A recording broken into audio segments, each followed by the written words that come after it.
The trunk slammed shut over Claudia Bennett's head, and for 3 seconds she could not breathe at all. She had not planned this. An hour ago she had been standing in the back room of a tailor's shop with a wedding dress pinned halfway onto her body, listening to her father and Victor Sloane discuss the wedding like it was a business merger, because that was exactly what it was. Victor had smiled at her over his glass of wine and said she looked lovely, and something about the way he said it, flat and proprietary, like he was admiring a car he had already paid for, made her walk straight out the back door in her slip and boots and never look back. She had run through 3 alleys, climbed over a fence that tore her stocking, and ducked into an underground parking garage when she heard voices behind her. The first open trunk she saw, she took. She did not know whose car it was. She did not care. She curled into the dark, pulled the trunk down as far as she could, without latching it, and prayed. Now it was latched. Now the car was moving. Now she understood she had traded one kind of danger for another she could not even name yet. The car rocked gently over a pothole, then slowed. She heard muffled voices outside, a low exchange, the particular cadence of men who expected to be obeyed. Her stomach dropped. She recognized that cadence. It was the sound of Victor's men, the ones who patrolled the checkpoints between his territory and the rest of the city, the ones who had orders to watch every road out. A hand rapped twice on the trunk. "Pop it," a voice said. Claudia's heart slammed so hard, she thought it would give her away before the latch did. She heard another voice from inside the car, closer, a man's voice, calm in a way that made the calm of Victor's men sound like nervous theater by comparison. "Go ahead," the man in the car said. The trunk released, light poured in. Claudia did the only thing she could think to do. She reached up, grabbed the nearest hand she could find, which happened to belong to the man who had just given the order to open the trunk, and pulled herself half upright so that her face was inches from his. "Please," she whispered, so quietly only he could hear it, "act like I'm your wife, just until they let us go. I'm begging you." She watched his face for the flicker that would tell her this had been a fatal mistake.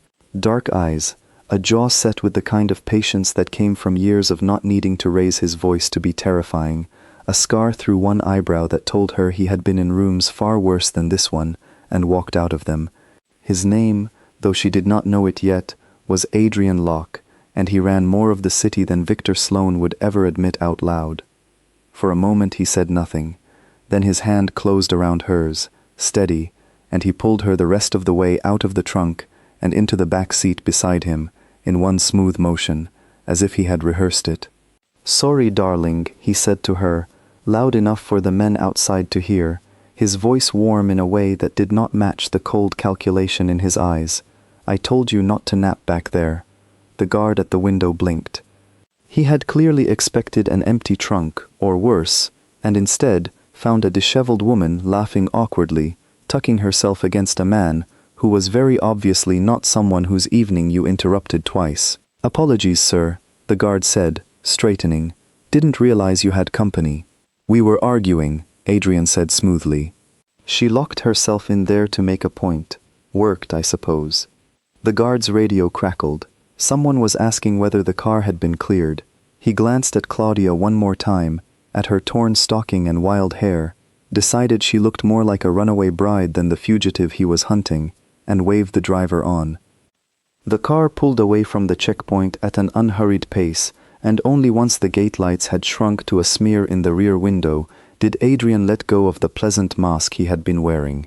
He turned to her, and the warmth was gone, replaced by something sharper. "Start talking," he said. "Now. Who are you? Why were you in my trunk? And why did those men have a description that matched you well enough to make my driver nervous?"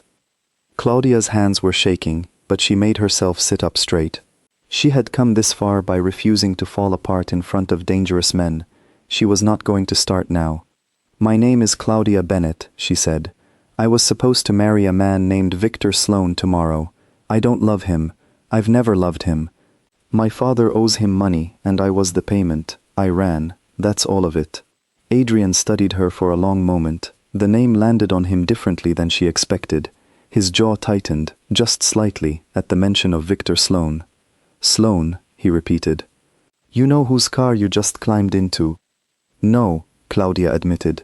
I didn't have time to check whose trunk was most convenient. Something that was almost amusement crossed his face before he caught it and put it away. I'm Adrian Locke, he said, watching her carefully to see if the name meant anything to her.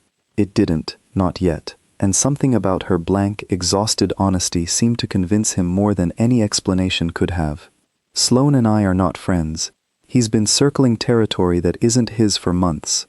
If his men find out I drove his runaway brides straight through their checkpoint and lied to their faces, that's not an inconvenience, that's a declaration. I didn't ask you to lie for me, Claudia said, though they both knew that wasn't quite true. You did, Adrian said. You asked very clearly, I just didn't expect to say yes. The car merged onto a wider road, city lights sliding past the windows, and for the first time since she had run from the tailor's shop, Claudia allowed herself to feel the shake in her hands rather than fight it. What happens now? She asked. Adrian looked out the window, thinking, weighing something she couldn't see. Now, he said slowly, I decide whether you're the most reckless thing that's happened to me in years, or the most useful. He didn't sound unkind when he said it. He sounded like a man doing arithmetic.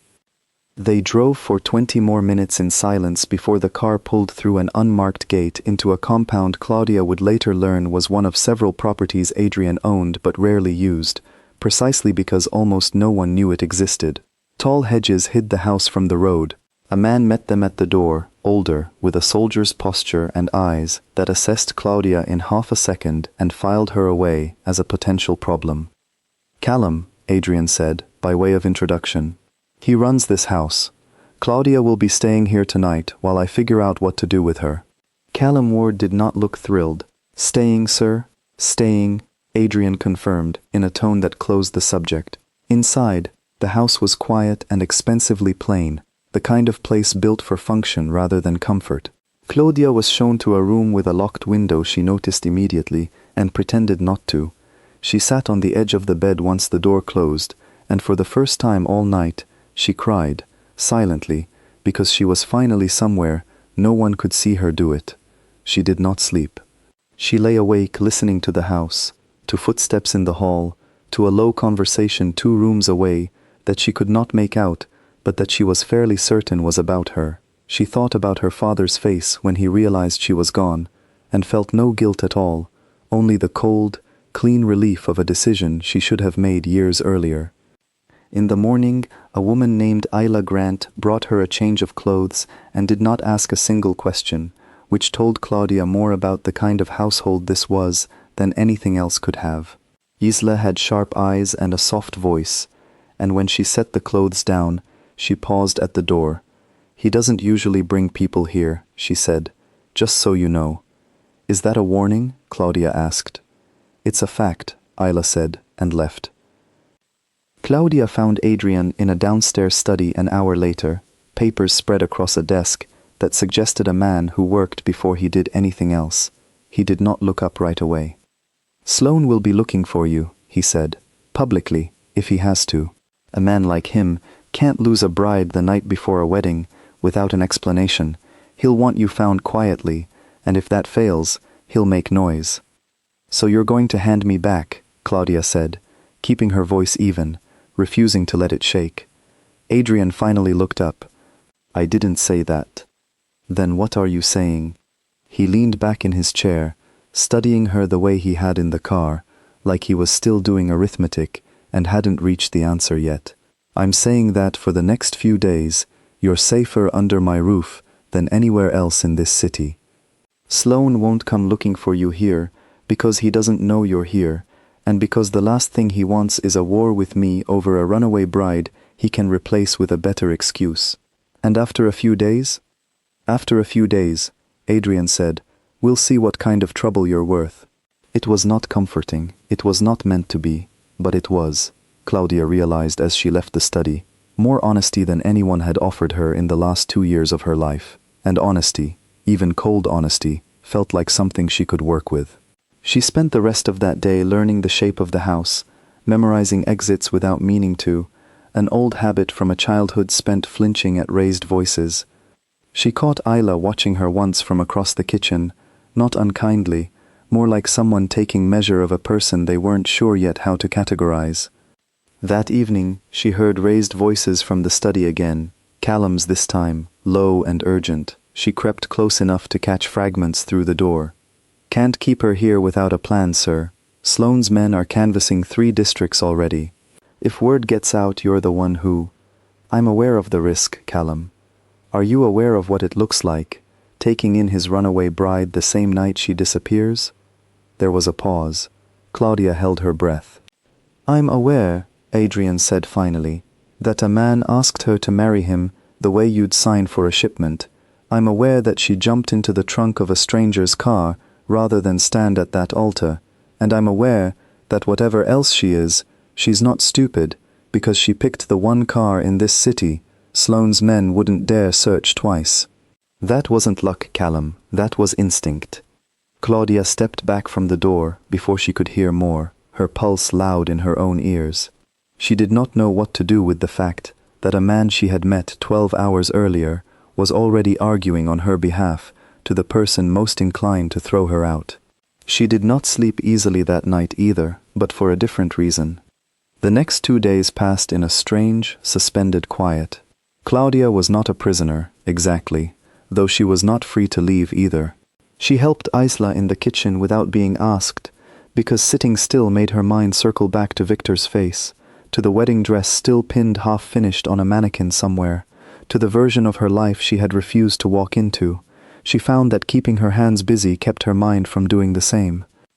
Adrian was gone most of the first day, and when he returned that evening, there was a tightness around his eyes that hadn't been there before. Claudia found him in the study again, this time not eavesdropping, but standing in the doorway until he noticed her.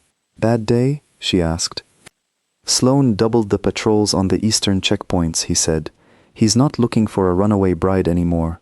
He's looking for whoever helped her disappear." Claudia's stomach turned cold. "Because of me. Because of a decision I made," Adrian corrected. "Don't confuse the two." "That's generous of you," she said, "considering the decision was mine to hide in your trunk in the first place."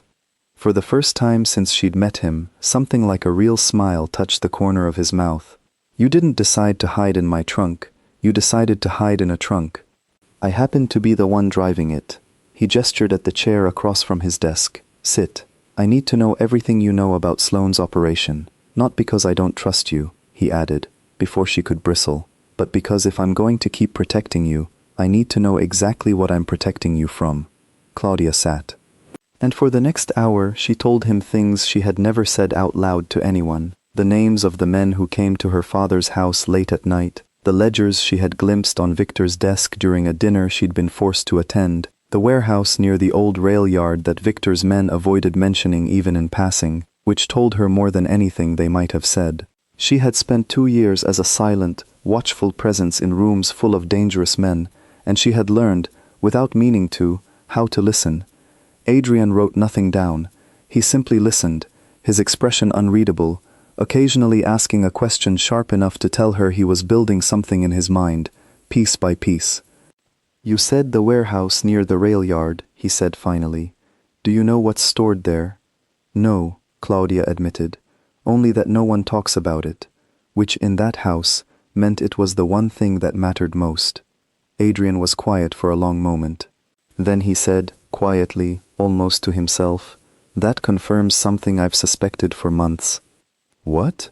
He looked at her, and for the first time, it wasn't calculation in his eyes. It was something closer to respect. "That Sloane's been planning something bigger than a wedding. And that you just handed me the first real piece of proof I've had in weeks." Claudia felt something unfamiliar settle in her chest, something that wasn't quite safety, not yet, but was close enough to it that she let herself breathe a little easier. She had spent 2 years being treated as a transaction. It had been less than 3 days, and already this stranger with a scar through his eyebrow was treating her like she mattered, for reasons that had nothing to do with what she could be traded for. That night, as she lay in the unfamiliar bed with the locked window, she found herself thinking not about Victor, and not even about her father, but about the way Adrian's hand had closed around hers in the back seat of the car, steady and certain, the moment before he decided to lie for a stranger. She did not know yet what that decision would cost either of them. She only knew, with a clarity that frightened her more than Victor ever had, that she did not want to leave this house as quickly as she'd told herself she would. 2 days later, the quiet ended. Ayla found her in the garden in the early morning, her face pale in a way that made Claudia's stomach drop before a single word was spoken. "There's a problem," Ayla said. "You need to come inside, now." Claudia followed her through the kitchen, down the hall, and into the study, where Adrian stood with Callum and 2 other men she hadn't seen before, all of them gathered around a table with a city map spread across it, red marks scattered like a wound across 3 districts. "What's happening?" Claudia asked. Adrian looked up, and the calm mask he usually wore had slipped just enough to show her the man underneath it, tired and calculating and, for the first time, worried. "Sloane knows," he said. "Not everything, but enough. He knows you're alive, and he knows you're not alone, and in the last hour, he's made it very clear that he considers that an act of war." Claudia's pulse spiked, but she forced herself to look at the map instead of at the fear rising in her chest. What does that mean? What is he actually going to do? "It means he's stopped pretending this is about a missing bride," Callum said, tapping one of the red marks on the map. "He's pulled men off 2 of his usual routes and put them here, along the border between his territory and ours. That's not a search pattern, that's a staging position. He's testing us," Adrian said, "seeing if we'll blink. If we don't respond, he reads that as weakness. If we respond too hard, he uses it as justification to escalate further. Either way, he's forcing a decision I didn't want to make yet." "Then don't let him force it," Claudia said. Every eye in the room turned to her, and she straightened her spine, refusing to shrink under the attention. "You said it yourself. He wants to know if I'm here. So don't confirm it and don't deny it either. Give him something else to worry about." Adrian's eyes narrowed slightly, not with irritation but with interest. "Go on." "Victor doesn't like being uncertain," Claudia said. "It's the one thing that actually rattles him. When we were together, whenever something didn't go according to his plan, he'd overcorrect, throw resources at the wrong problem, because he couldn't stand not knowing. If he sees me at your side, in public, looking like I chose to be there, it won't just embarrass him. It'll make him question everything he thought he understood about why I ran. That kind of doubt is worse for him than a war he expects. It's a war he can't predict." Callum looked skeptical, but Adrian was quiet for a long moment, turning the idea over. "There's a summit in 4 days," he said finally. "A meeting of the district heads, including Sloane. It was already going to be tense. If I bring you, publicly, as my wife." "That's not a small lie," Ayla interjected from the doorway, where she'd been listening. "That's not passing through a checkpoint. That's standing in a room full of men who will remember every detail for years." "I know exactly what it is," Adrian said. He looked at Claudia, and something passed between them that neither of them named out loud. "It's also the only move that keeps you safe without starting a war. I'm not ready to win. Are you willing to do it?" Claudia thought about the wedding dress pinned on the mannequin, the version of herself who would have said yes to anything to survive one more day. She was not that version anymore. This was different. This was a choice, not a trap. "Yes," she said. "But if we're doing this, we do it properly. I'm not going to be a prop standing next to you. If people are going to believe I chose this, I need to actually understand what I'm walking into." For the first time, Adrian looked almost pleased. "Fair enough. Callum, clear the next 4 days. We have work to do." The days that followed were unlike anything Claudia had experienced in her old life. Adrian did not simply tell her what to say and how to stand.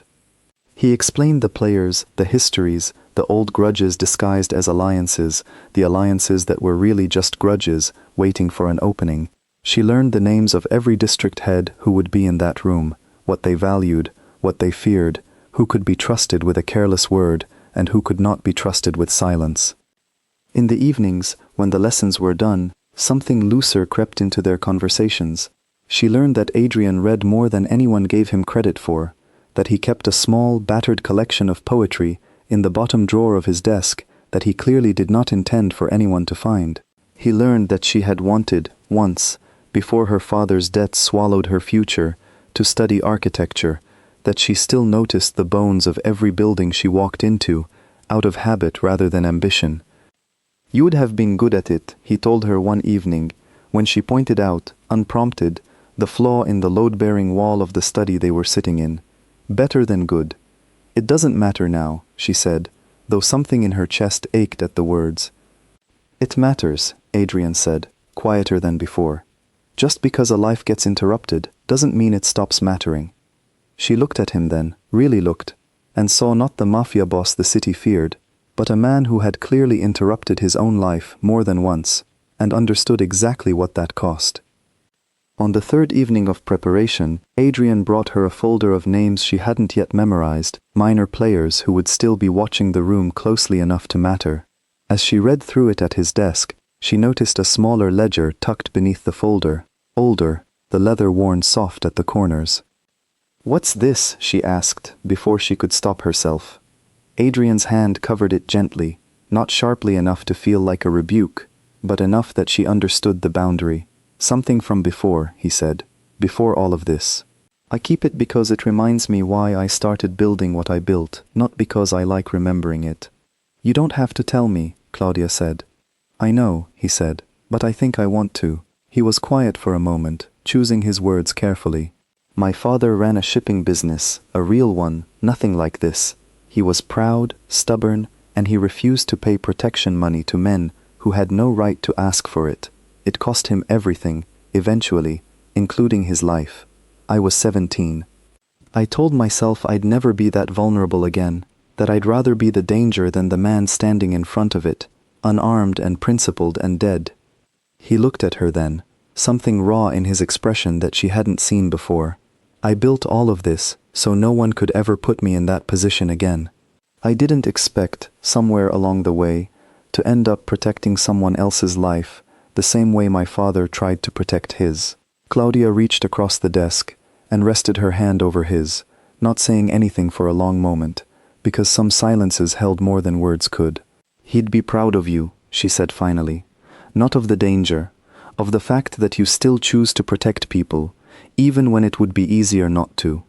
Something shifted in Adrian's expression, a wall lowering that she suspected very few people had ever seen come down. "Careful," he said, his voice quieter than usual. "Keep saying things like that, and I'll start believing this arrangement of ours is something other than a favor." "Maybe it already is," Claudia said, and did not take the words back, even as her own heart raced at having said them aloud.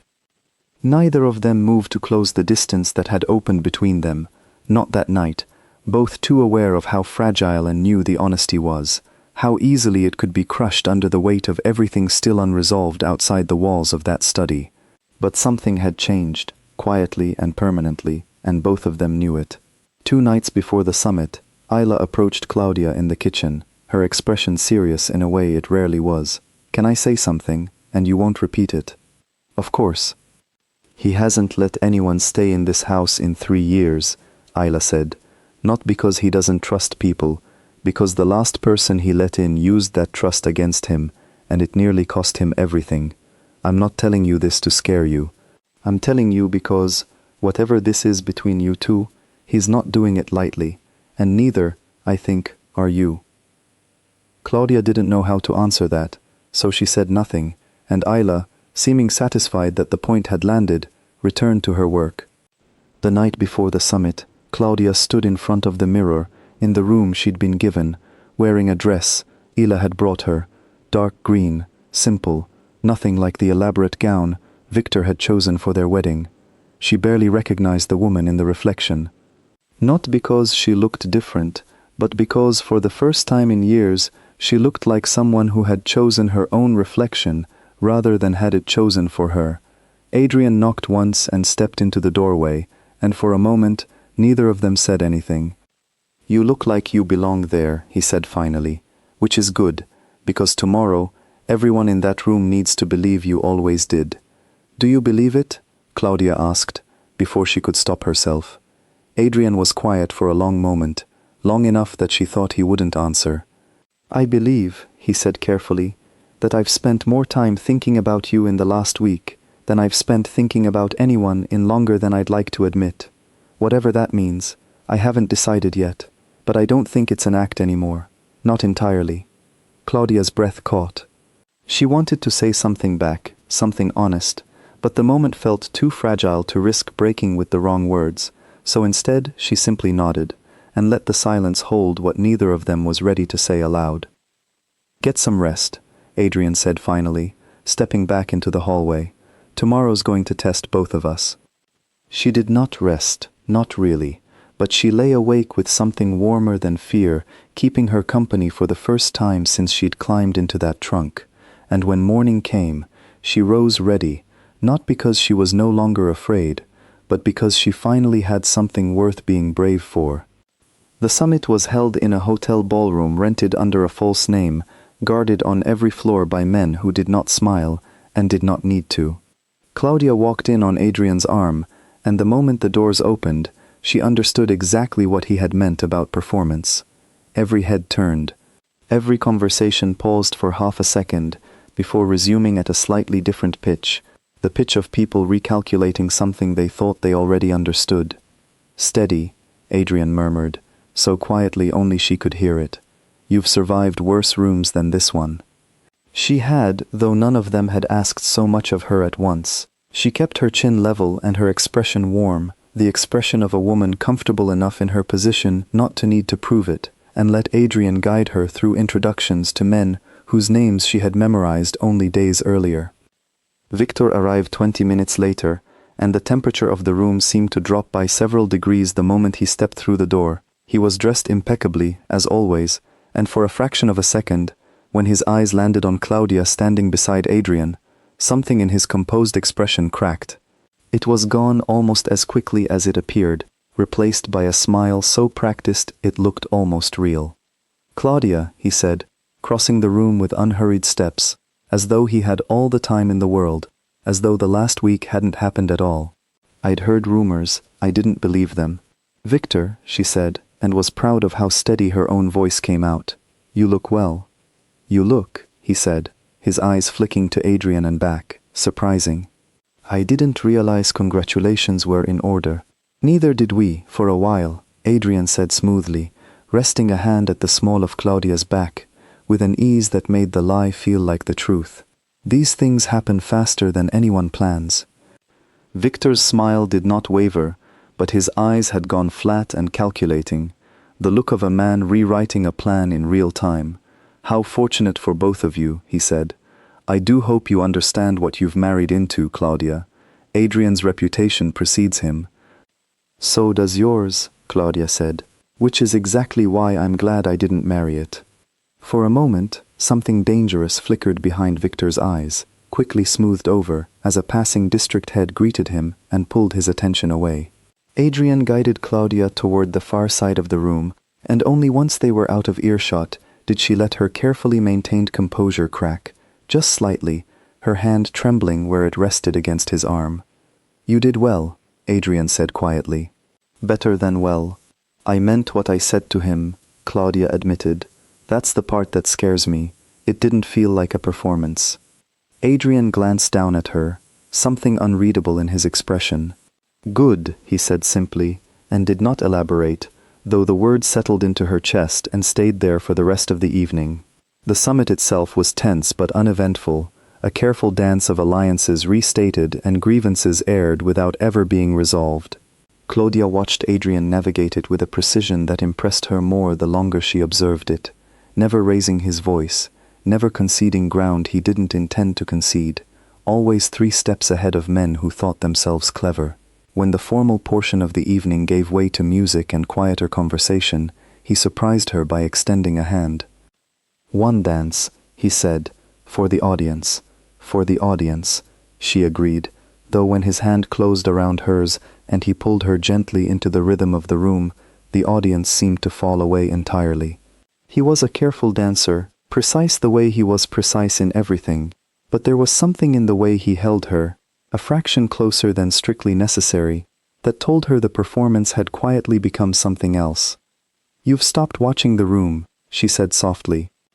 "I noticed that too," he admitted, and for the first time all evening, the calculation in his eyes gave way to something simpler. They did not speak of it again that night. Not directly, but the silence in the car, on the way home, felt different, than the silence that had carried them from the checkpoint a week earlier. It was not the silence of strangers assessing a threat. It was the silence of two people who had just admitted something to each other without using any words at all. 2 days after the summit, Callum found Adrian alone in the study and did not bother with pleasantries. "You need to end this," he said. "Not the alliance, the marriage story, all of it. Whatever's happening between you and her, it's making you careless." "I'm not being careless," Adrian said, though the edge in his voice suggested Callum had struck closer to the truth than he wanted to admit. "You brought a woman with no protection of her own into the middle of a summit with every rival we have in the city," Callum said. "You let Sloane see, up close, exactly how much you care about keeping her safe. That's not a cover story anymore, Adrian. That's a weakness you've handed him, gift-wrapped." Adrian was quiet for a long moment, jaw tight. "I know what it looks like."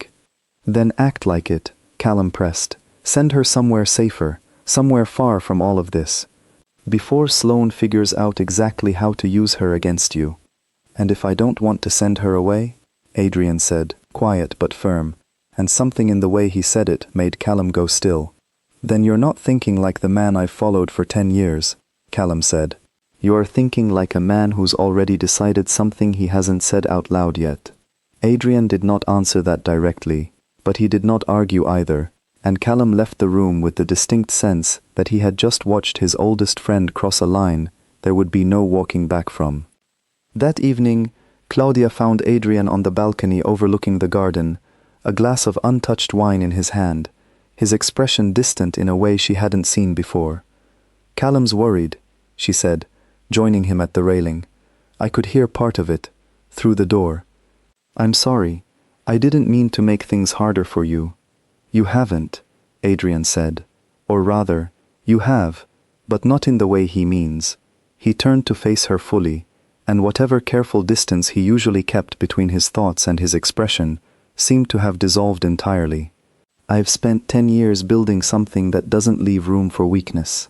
Every relationship, every alliance, calculated for what it costs and what it protects. You weren't supposed to fit into that equation at all. But I do," Claudia said softly. "It wasn't a question." "You do," Adrian admitted. "And I don't know what to do with that, except that I'm no longer willing to pretend I don't feel it, whatever the cost turns out to be." Claudia stepped closer, close enough that the space between them felt charged with everything neither of them had said plainly until now. "Then don't pretend," she said. "I'm tired of pretending too." Whatever might have happened next was interrupted by the sound of Isla's footsteps hurrying down the hall, urgent and fast enough that both of them turned toward the door before she even reached it. "Sir," Isla said, breathless, "you need to come inside." "Now, it's Sloane. He's made his move." Adrian was already moving before Isla finished speaking, Claudia close behind him, her heart hammering against her ribs. Inside the study, Callum was hunched over a phone, his face pale in the lamplight. "Talk to me," Adrian said. "Sloane's men hit one of our supply routes an hour ago," Callum said. "No casualties, but it wasn't about the shipment. It was a message. He left a note pinned to the driver's seat." Callum held it up. Adrian took it, scanned it once, and his expression went very still. "What does it say?" Claudia asked. "It says," Adrian said, his voice carefully controlled, "that he wants his property returned by midnight tomorrow, or he considers every route in this city fair territory for the taking." The word property landed on Claudia like a physical blow. She had spent 2 years being spoken of that way, in ledgers and arrangements and quiet transactions between men who never once asked what she wanted. Hearing it again, now, after everything, made something in her go cold, and then, unexpectedly, angry. "He doesn't get to call me that," she said. "Not anymore." "He doesn't get to call you anything," Adrian said, "because he's not getting anywhere near you." He turned to Callum. "Double the guards on every entrance. I want eyes on every road within 2 miles of this house by morning. That buys us time," Callum said, "not a solution." "He's not bluffing, Adrian. You know that better than anyone. If we don't respond, he escalates. If we do, he uses it as an excuse to bring in outside muscle he's been quietly gathering for months. Then we don't let him choose the battlefield," Adrian said. "We choose it for him." Claudia stepped forward before either man could continue. "There's something you don't know," she said. "The warehouse near the rail yard. I told you no one talked about it, but that's not entirely true. I overheard my father once, late at night, saying Victor had been stockpiling something there for over a year. Not product, leverage, documents, records, things he's using to control the other district heads without them realizing it." Adrian's eyes sharpened. "You're certain?" "I'm certain of what I heard," Claudia said. "I never saw inside it myself. But if it's true, that's not just a warehouse. That's the reason half this city answers to him even when they shouldn't have to." Callum looked between them, already recalculating. If that's real, exposing it could do more damage to Sloane than any show of force ever would. But getting inside that warehouse without him knowing, that's not a small operation. "It's not," Adrian agreed, "but it's a better fight than the one he's trying to force on us." He looked at Claudia, something fierce and grateful in his expression. "You just handed us a path that doesn't end in half this city bleeding." Plans were drawn through the night, contingencies debated and discarded, until a plan finally took shape that relied on speed and information rather than open confrontation. Claudia insisted on being part of the planning, refusing to be shuttled off to safety while decisions were made about a life that had once been her own prison. "You know things about how he operates that none of us do," Adrian said, when Callum objected. "She stays. But she stays here, in this house, protected, not in the field." Claudia did not love the compromise, but she recognized it for what it was, a genuine attempt to keep her safe rather than a dismissal of her worth, and she accepted it. The operation was set for the following night. Adrian would lead a small team to the warehouse under cover of a diversion elsewhere in the city, time to draw Sloane's attention away from the rail yard entirely. Claudia would remain at the house with Isla and a reduced guard, close enough to be reached quickly, far enough to be protected if anything went wrong. Nothing about the plan felt safe to her, but she understood, in a way she hadn't before, why Adrian moved through the world the way he did, with such careful, deliberate control. It wasn't about power for its own sake. It was about refusing to let people he cared about become the cost of someone else's ambition. The night of the operation arrived heavy with tension. Claudia stood at the window of her room long after the house had gone quiet, watching the dark tree line beyond the garden, waiting for a message that felt like it would never come. Isla sat with her for hours, saying little, offering the kind of steady presence that didn't need words to matter. Near midnight, the radio Callum had left with Isla crackled to life. Claudia's breath caught as Isla answered it, listening intently, her expression unreadable. "They're in," Isla said finally, relief evident in her voice. "The diversion worked. They're inside the warehouse now." Claudia allowed herself the smallest measure of hope. It did not last long. 20 minutes later, the radio crackled again, and this time Isla's face went white as she listened. "Say that again," she said sharply into the receiver. A pause. Then, "Understood. We'll be ready." "What happened?" Claudia asked, already moving toward her.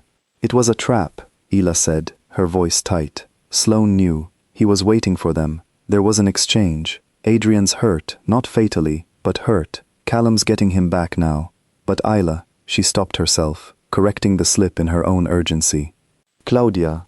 They lost track of Sloane's men in the chaos. 2 of them broke off and headed this way. Claudia's blood ran cold. "Here? To the house?" Isla was already moving, reaching for the small case of emergency protocols kept by the door. "We need to move you. Now." But it was already too late. The lights outside the garden flickered once, deliberately, a signal Claudia recognized with a sick lurch of memory, because she had seen Victor's men use it before, back when she still lived under her father's roof, and learned to read danger before it announced itself. The back door gave way a moment later, and 2 men she did not recognize stepped through it, moving with the calm efficiency of men who had done this before. Isla reached for the radio, but one of the men crossed the room too quickly, knocking it from her hand before she could raise the alarm. Claudia's mind raced through everything she knew, every instinct honed over 2 years of watching dangerous men without being seen. She did not fight. Fighting would only give them a reason to hurt Ayla, who had done nothing but shelter her with quiet, unquestioning kindness. "I'll go with you," Claudia said, her voice steadier than she felt. "Don't touch her. I'll go without a fight, but don't touch her." The taller of the two men studied her for a moment, then nodded, satisfied. "Smart girl," he said. "Mr. Sloane said you would be." They took her through the garden, past the tree line, into a car waiting on the road beyond the gate, and as it pulled away, Claudia watched the lights of the house shrink behind her, thinking not of her own fear, but of Adrian, wounded and unaware, about to wake to the news that everything he had risked to protect her had failed in the space of 20 minutes. Adrian returned to the house with a bandage wrapped tight around his shoulder and blood still drying on his shirt, and the moment he heard what had happened, the careful control that had defined every decision he'd made in the last week fractured completely. "Where," he said, his voice low and dangerous in a way Callum had rarely heard, "is she now?" "We don't know exactly," Ayla said, shaking but composed. "They took her east, towards Sloane's territory. I'm sorry, Adrian. I couldn't stop them without putting both of us at risk, and she made sure of that herself. She went with them so they wouldn't hurt me." Something in Adrian's expression shifted at that, grief and fury, and something fiercer than either. "She protected you," he said quietly, "instead of herself." "She did," Ayla confirmed. Callum stepped forward, his voice urgent. "Adrian, you're wounded. We need a plan, not a reaction. If we go in without one, we're walking into exactly the kind of trap Sloane wants." "I know that," Adrian said. "I also know that every hour she's in that house is an hour too long. We move within the hour, with a plan, but we move."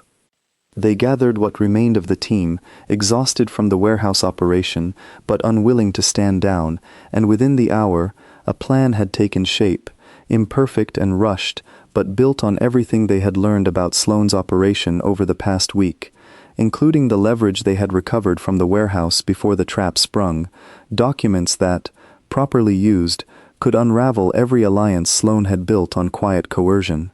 Meanwhile, in a locked room in Victor Sloane's compound, Claudia sat in a hard-backed chair, her wrists bound loosely enough to be uncomfortable but not cruel, a deliberate choice she recognized as another one of Victor's calculated moves, control without visible brutality, the kind of restraint that let him maintain his image even in captivity. Victor entered an hour later, dismissing the guard at the door with a small gesture, and settled into the chair across from her with the same unhurried composure he'd worn at the summit. "You've caused quite a lot of trouble," he said, almost conversationally. "I must admit I didn't expect it of you. You were always so quiet." "I was quiet because no one ever asked me to be anything else," Claudia said. "That's not the same as having nothing to say." Victor's expression flickered, something almost like curiosity beneath the composure. "And now you have plenty to say, apparently, to Adrian Locke, of all people." He leaned forward slightly. "Tell me honestly, Claudia, is it real, or is it simply the most convenient escape you could find?" "Does it matter to you which it is?" Claudia asked. "It matters," Victor said, "because if it's real, it means I misjudged you completely, and I don't enjoy being wrong. And if it's convenient, it means you're smarter than I gave you credit for, using a war between two men to secure your own freedom." He studied her for a long moment. "Either way, I find I respect you more now than I did a week ago, which makes this considerably more difficult than it should be." "Then let me go," Claudia said. "If you respect me, prove it. Let this end, without more people getting hurt." Victor was quiet for a long moment, and for the first time, Claudia saw something in his expression that looked almost like doubt, but it passed, replaced by the same cold calculation she remembered from her father's dinner table. "I can't do that," he said. "Not because I want to hurt you, Claudia, despite what you must think of me, but because this stopped being about you the moment Adrian Locke made it personal. I have a reputation to protect, and men like Locke don't respect anything except strength answered with strength." He rose, straightening his jacket, and paused at the door. "For what it's worth, I hope he comes for you quickly. I'd rather this end before it has to end badly for anyone."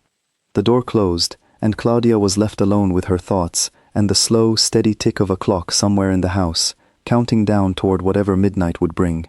She thought of her mother, briefly, a woman who had died when Claudia was young enough that the memories had softened into feeling rather than detail, warmth without a face attached to it. She wondered what her mother would have made of the last 2 years, of a daughter who had learned to disappear inside herself at dinner tables full of dangerous men, who had finally found her voice only when there was nothing left to lose. She did not let herself dwell there long.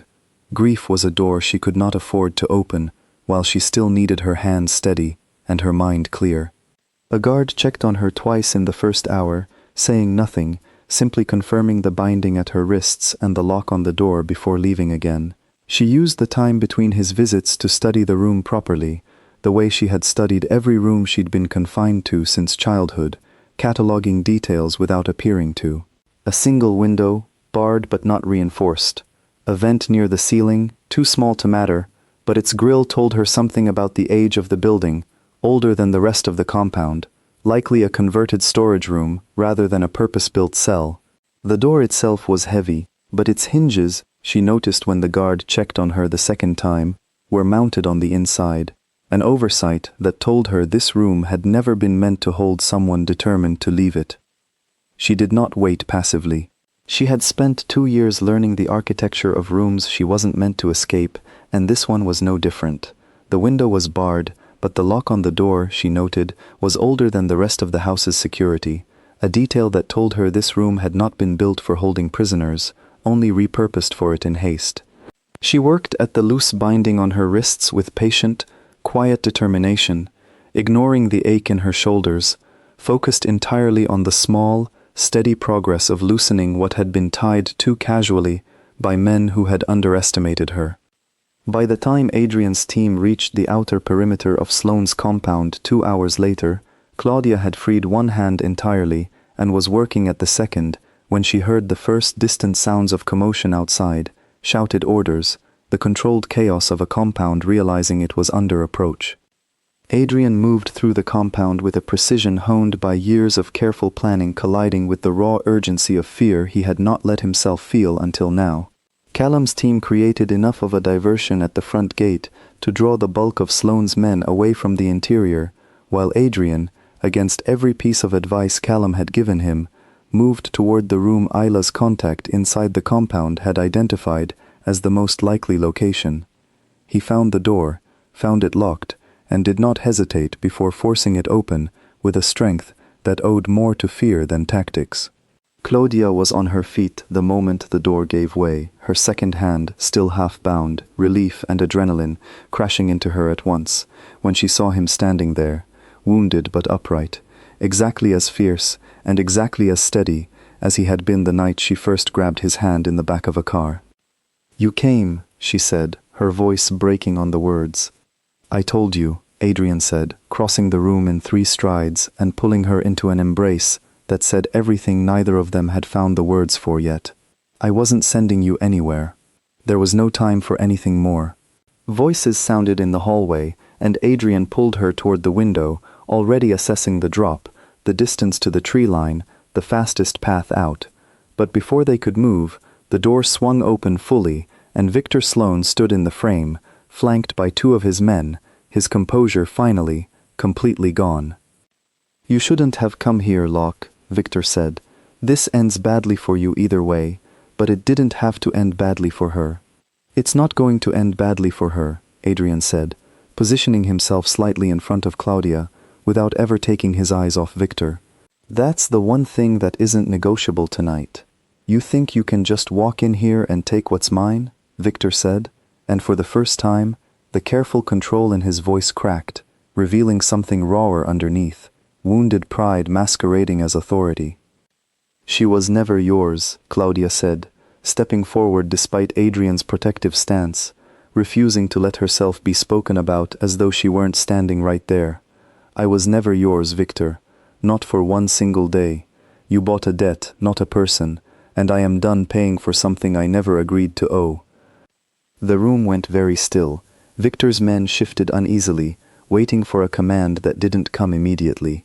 In that pause, Adrian spoke, his voice calm again, carrying the particular weight of a man who had already won an argument the other side hadn't realized was happening. "There's something else you should know before you decide what happens next," Adrian said. "The warehouse near the rail yard. We know what's inside it. Every document, every piece of leverage you've been using to keep half this city answering to you, instead of to their own judgment. Copies are already in the hands of 3 district heads who are considerably less patient with blackmail than I am." He let that settle before continuing. "If anything happens to her, or to me, in this room tonight, those copies become public before morning. Every alliance you've built on quiet coercion collapses at once. You'll spend the rest of your life defending a reputation with nothing left to defend it with." Victor's face went pale, the calculation behind his eyes racing through consequences he clearly hadn't considered fast enough. "You're bluffing." "Send someone to check," Adrian said simply. "I'll wait." The silence stretched, taut and dangerous, until one of Victor's own men, older, clearly less loyal than Victor had assumed, spoke quietly from the doorway. "Sir, we should verify, if it's true." "It's true," Claudia said, before Victor could silence the man. "I told him where to look, because I spent 2 years in your world, learning exactly how it worked, Victor, whether you noticed me learning it or not." Something in Victor seemed to collapse inward, the careful architecture of control he had built around himself for years, crumbling under the weight of a threat he had never considered vulnerable, an overlooked woman who had been paying closer attention than anyone gave her credit for. "Take her," he said finally, his voice hollow. "Take her and go. This ends here."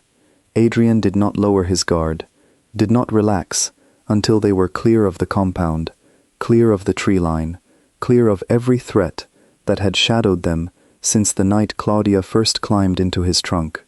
Only once they were safely back within Adrian's territory, the compound and Victor Sloane shrinking behind them, did the tension finally leave his shoulders. In the weeks that followed, the fragile peace Adrian had brokered held, reinforced by the quiet, permanent leverage of documents that Victor knew could resurface at any moment. Word spread through the city that Adrian Locke's reach had grown, not through violence, but through the kind of careful strength that made violence unnecessary, and few doubted any more that the marriage everyone had assumed was a convenient lie had become something else entirely. Claudia stood in the garden of the house one evening months later, no longer a fugitive, no longer property to be traded between men who never asked what she wanted, watching the last light fade over the hedges that had once felt like a cage, and now felt, simply, like home. Adrian found her there, as he often did, and took her hand, the same hand he had taken in the back seat of a car, on the worst night of her life, the same hand he had never truly let go of since. "I keep thinking about that night," Claudia said. "How reckless it was, how I didn't even know your name when I asked you to lie for me." "I keep thinking about it too," Adrian admitted, "mostly because it's the only reckless thing I've ever done that I'd do again without hesitation." She turned to face him fully, and in the quiet of the garden, with no summit to perform for, and no danger circling the gates, he asked her the question that had been forming between them for months, not as a cover story this time, not as a lie to survive a checkpoint, but as a choice, freely made, by 2 people who had built something real out of what had begun as a desperate whisper in the dark. She said yes without hesitation, and this time, when they stood together and made their vows, there was no audience to convince, no danger to outrun, only the truth of what they had chosen, together, on purpose, at last.